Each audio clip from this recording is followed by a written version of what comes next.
Nah, melayakkan diri, memantaskan diri itu gimana? Nah, teman-teman pasti tahu kan apa yang disukai Tuhan, Sang Sumber Rezeki, apa yang tidak disukai, itu kan pasti tahu.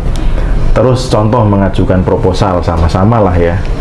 Saya pengen 1M, saya di sini juga pengen 1M. Yang di sini untuk kepentingan ego, untuk beli rumah atau beli mobil atau apa. Yang sini ada sebagian untuk berbagi dulu, bisa ke rumah ibadah, ke anak yatim atau kemana.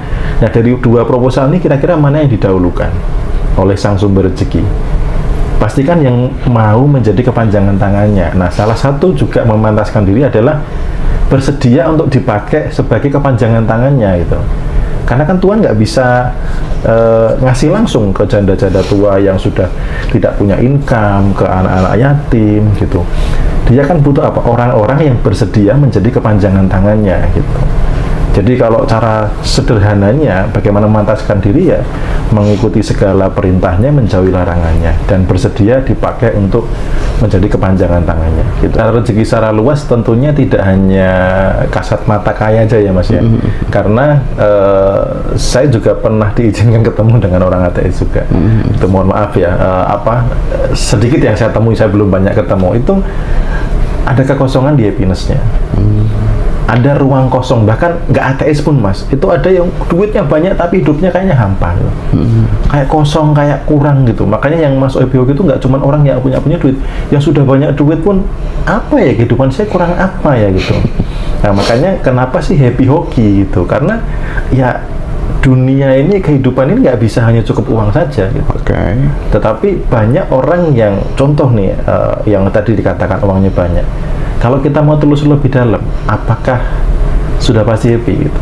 Kalau misal dia happy, biasanya ada unsur berbagi. Tapi kalau hanya ego, biasanya pun Mas, misalkan bahagianya karena sudah pamer atau apa, itu pun semu.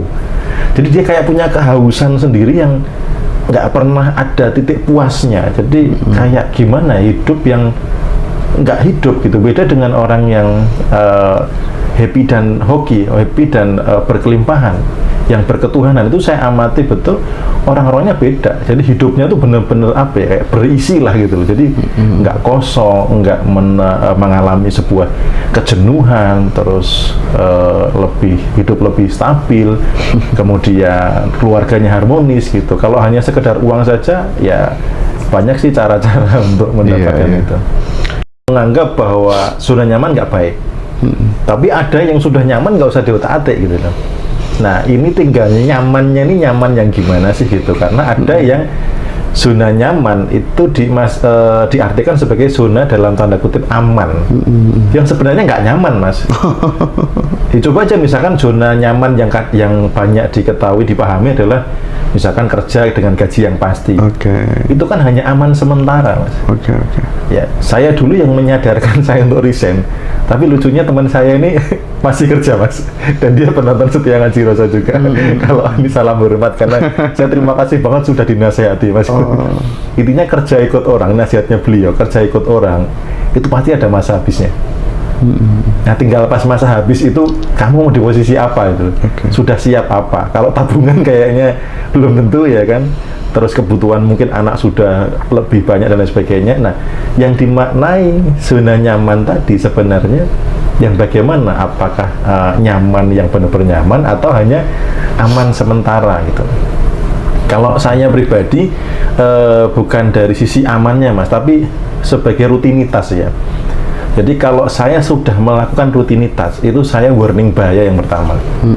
Karena ketika kita melakukan rutinitas, kita sedang menciptakan masa lalu, bukan menciptakan masa depan. Artinya masa depan ini kurang lebih akan sama dengan masa lalu. Jadi kenapa sih orang hidupnya nggak berubah-berubah? Karena hanya melakukan rutinitas. Coba Anda merubah rutinitas, hasilnya pasti beda. Nah, saya pernah beberapa kali diizinkan jatuh karena saya nyaman dengan rutinitas. Wong sudah punya income 1-2 jutaan per hari gitu. Ngapain lagi? Ya sudah Mas, saya hanya melakukan rutinitas, pagi bangun tidur, ngecek grup, mentoring dan sebagainya, hanya gitu-gitu aja. Beberapa kali saya diizinkan jatuh gara-gara tadi zona, mungkin bisa dikatakan zona nyaman ya. Karena kalau lebih spesifik lagi adalah bagi saya rutinitas. Jadi sekarang saya paling anti dengan rutinitas. Jadi sekarang ada apa, bulan ini ada plan apa, bulan depan ada apa, tahun depan nambah income masuk apa lagi. Nah, ketika sudah tidak rutin, yang saya amati itu growth-nya luar biasa. Jadi masa depan sudah tidak lagi masa lalu.